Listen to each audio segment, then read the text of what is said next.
avant de me convertir à l'islam, j'avais peur de devenir musulmane en fait parce que je me disais que j'avais fait trop de péchés et que j'allais encore en faire trop.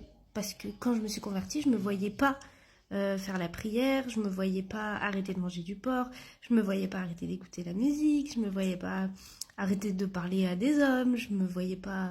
Et en fait, je me disais, mais ça sert à rien que je me convertisse si je fais encore plein de péchés. Et ça, en fait, c'est super grave de se dire ça. Parce que ça veut dire qu'en fait, on oublie, on minimise la miséricorde d'Allah. Mais après, j'ai appris qu'Allah est le plus miséricordieux, le tout miséricordieux. Et j'ai compris qu'il pouvait pardonner tellement de choses, mais que la seule chose qu'il ne pardonnait pas, c'était qu'on ne l'adore pas.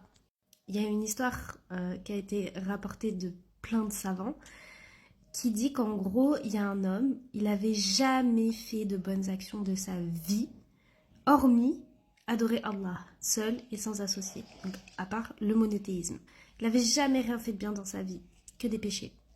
Et au moment où sa mort est arrivée, il a dit à sa famille, vous me prenez, vous me brûlez et vous me jetez quand je meurs.